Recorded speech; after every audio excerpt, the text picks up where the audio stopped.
Hello, wrestling fans. Here they don't have an NXT for October 15th, 2024. The opening segment was Tony the Dawn was in the ring with like a restaurant table set up, having some champagne, having a meal, enjoying winning his brand new North American Championship alongside fellow Mafia members Top Stacks, Nuka the lawyer, and Razuro, and a couple other henchmen type people.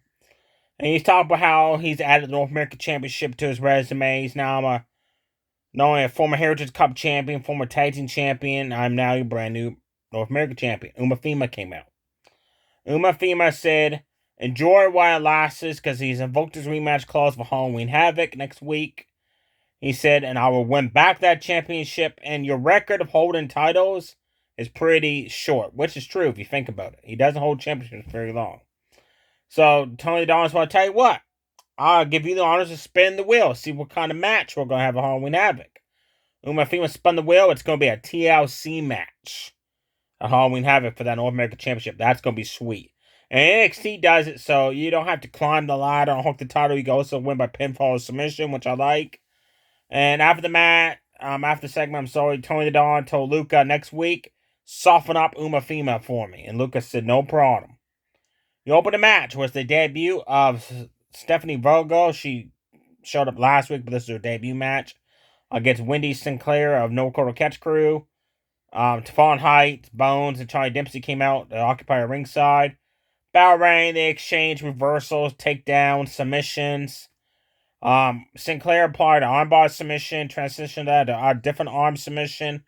Stephanie got free. Irish whipped her in the corner, had a running mirror roll in the corner.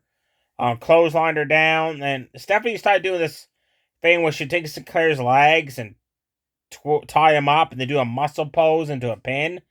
Well, every time she kept trying to do it, she kept messing up.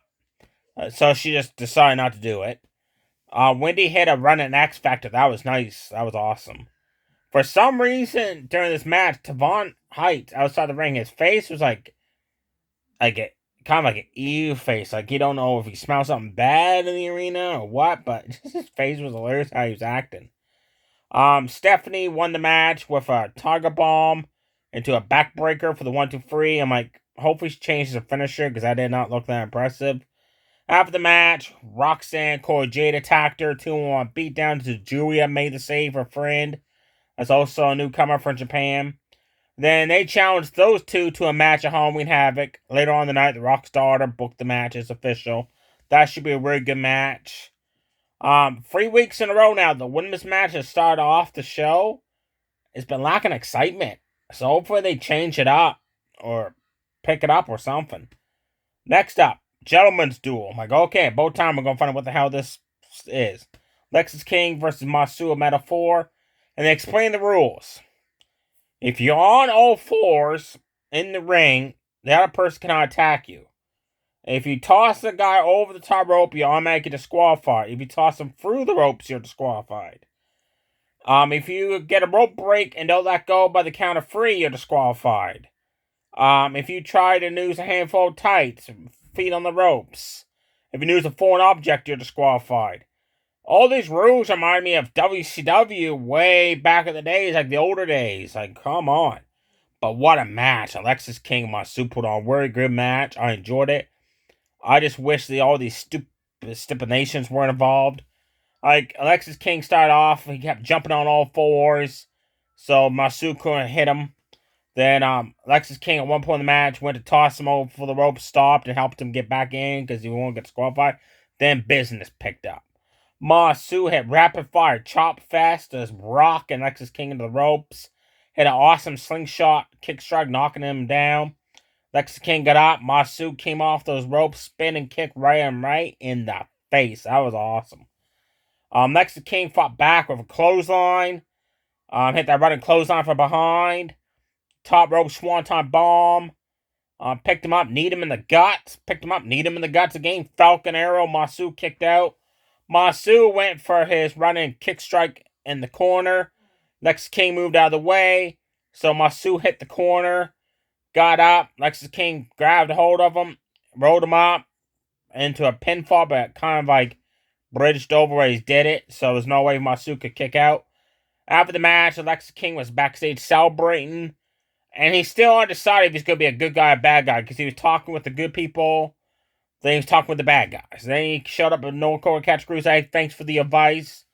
I'd be cool if he's an in-betweener. That'd be interesting, because not much do you see in WWE a superstar that's not a face or a heel. He's in between. He does like heel stuff, but also does face stuff. That'd be cool if they just do that with him.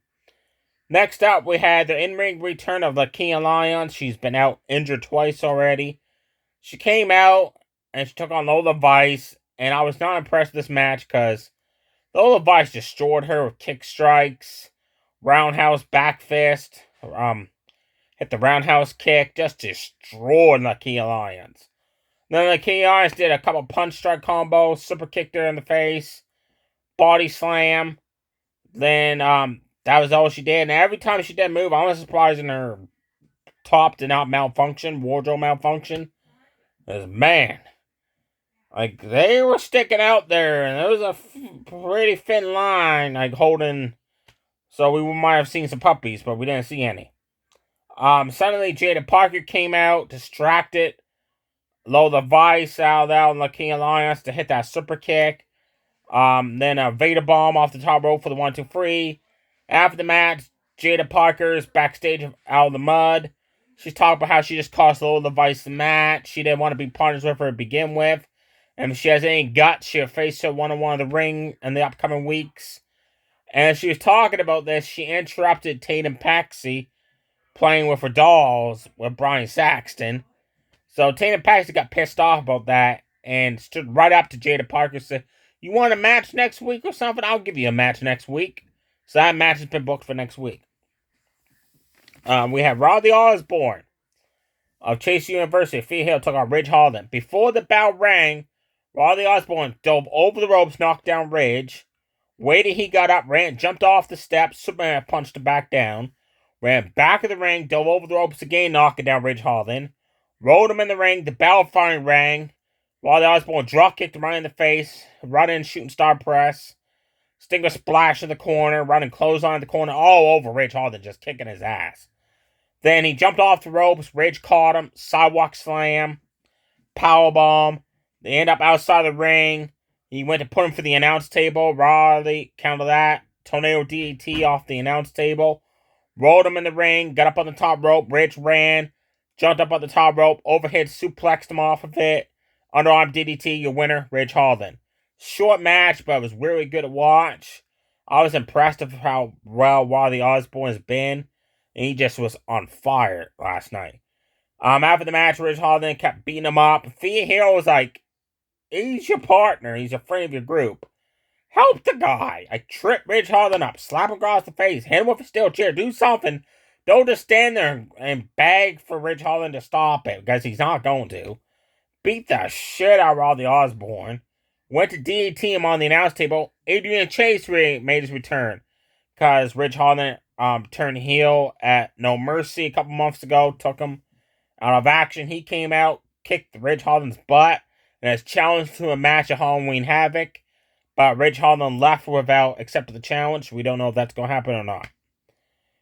Next match was set up when Asante Theodonis was backstage flirting with Wyndham again. This time he was flirting with Brittany Reese and Carmen. Carmen was like the flirting. I noticed that. Jensen Brooks and Sean Spears walked up and said, "Hey, that's no way to treat a lady." And then the match was made. Bell rang. Asante Theodonis did a couple moves. Then Sean Spears distracted him. Then Carmen came out, distracted him, and now allowed Jensen Brooks to deliver a DDT out of the corner for the quick 1-2-3. After the match, Carmen's like flirty raving to Asante Theodonis, hands him the broken rose and blows a kiss to him. So it looks like she's liking this flirting. But she also, if you think about it, a few weeks ago, he cost her in the match when he came out flirting with her, right? So now payback's the you know what, right? So now that's done with. Looks like they're going to continue that storyline. Your main event, triple threat number one contender showdown. The winner faces Trick Williams at Halloween Havoc next week for the World Championship. We had Ethan Page, Wesley, and Javon Evans. This match was amazing, folks. You got to check it out. Wow. From the get-go, all three guys super kicked each other down. Wesley and Javon was exchanging uppercuts. Nathan Page snuck in, punch combos on both of them, knocked him down, stomps like Randy Orton style. Then he body slammed Javon on top of Wesley. Then he picked up Wesley and body slammed him on top of Javon Evans. Javon Evans countered the Razor's Edge from Ethan Page into a slice bread off the ropes. Covered him, almost had the match won when Wesley came off the top rope with a spinning swanton drop to break it up. Wesley, this was awesome. He got up on the top rope and he went like this. Javon Evans like, I got you. He snapped Hurricanrana to Ethan Page. And as Ethan Page got up, Wesley came off the top rope for a Mia roll. That was awesome. Double team there. They double team, super kicked him out of the ring. Then they started fighting each other. They delivered clotheslines, uppercuts. Javon Evans won the exchange. They came off the ropes with that amazing springboard flip over diamond cutter. And he had it won, but Ethan Page broke it up just the nick of time. Outside the ring, Ethan Page back body drop Wesley on the announce table. Turn around, Javon Evans came flying over the ropes, landed on Ethan Page, and both of them went over the announce table. I'm like, I'm surprised the announce table did not break during that move. That was awesome. Wesley hit kick strikes on Javon Evans. Turn around, hit clotheslines to Ethan Page. He almost had the match won, but Javon Evans broke it up, and they started fighting each other again. Ethan Page ended up winning the match when Javon Evans came off the ropes with the spinning corkscrew plancha onto Wesley. He had it won. I was like, yes, Javon Evans is going to win it. But no, Ethan Page ran in at one of the referees count 2, rolled over Javon Evans to get the 1-2-3. After the match, he was showboating like, you're lucky you won the match because you spent 95% of getting your ass kicked. He turned around, Trick Williams came out. He met him on stage, and Trick said, spin the wheel, see what kind of match we're going to have. And landed on no holds barred. Anything goes. And then, as Trick was holding up his championship, Ethan Page grabbed one of those, like, rotating spotlight frames and just corked him in the face. Like, damn. Then he said, I see a Halloween Havoc, and he walked away. That's how the show ended. Just check and make sure I didn't miss any matches, actually, because a lot happened. Nope, we're good. Okay, some segment stuff happened.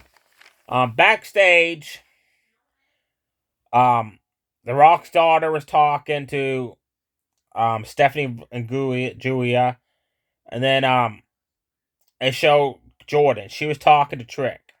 She said that she's gonna go talk to The Rock's daughter, get a match booked, open challenge for a North American Women's Championship. Then she walked away and entered the general manager of The Rock's daughter's office. Toxic Attraction 2.0 overheard this, so they stormed in the office as well. They demanded to be one of the 3 for the open challenge. The Rock's daughter said, well, I'll tell you what, next week on NXT, if you 2 of you can fight Stephanie and Julia, if you guys win, one of you gets the opportunity. If you don't, you're out of the title picture. So they're not happy that they have to qualify for the open challenge, which I agree with. These 3 women are amazing talent. You got Daisy Duke, Corey Jade, and Judgment. They're really great talent. For months now, they've been getting screwed out of opportunities for the titles. So give them that chance. Hopefully they win the match. That's what I want to see happen. Backstage as well. This was interesting. Hank Tank was talking. And now all of a sudden I see on, I much mentioned Team 3D. I missed it out on that. There's now on the line Team 3D saying if Hank Tank wants to talk about us, we'll show up. I'll be cool if the Dudley Boys show up on NXT to take on Hank Tank. That's interesting. What do you guys think about that? Just checking here. Oh, Last Legend Jackson talked about they purposely showed up on Raw Monday night to cost Damage Control the match because they want to be the ones to take the titles away from Bianca and Jade Cargill. So they basically challenged Damage Control to show up next week for a tag match. The Rock's daughter sanctioned it. We don't know if Damage Control is going to show up or not. The other video of that newcomer redhead girl showed her still walking through the streets. This time she entered the building, which had the NXT logo on it. So maybe she's gonna make her appearance at Halloween Havoc. Because they gotta wrap that up quickly soon. There was a backstage altercation of Wesley and Javon Evans. They were talking friendly with Nathan Frazier, Axiom, and Cedric Alexander. Then it got heated between the two of them, so they had to separate them. So maybe we're gonna see Wesley and Javon Evans fight 1-on-1. Next week we got Tatum Paxley versus Jada Parker. We got Last Legend and Jackson maybe facing Damage Control. Julia and Stephanie is facing two members of the Toxic Attraction 2.0. We don't know which two yet. Luca versus Umafima, and more matches will be announced for Halloween Havoc. Three's been announced so far. They always have 5 or 6. I hope there's a couple more stipulation matches, because I like that when they spin the wheel. Let me know below what other stipulations you like to see at Halloween Havoc. I would like to see like a last one standing, or like a falls count anywhere, so like a tables match or something. Yes, let me know below what kind of match you like to see take place at Halloween Havoc stipulation-wise. Do you think Tony the Don's going to be able to keep his championship, or is Umafima right? His record of keeping titles is very short. He might just become a one-week champion. There you have it, folks. Stay safe, everybody. Too sweet. Bye.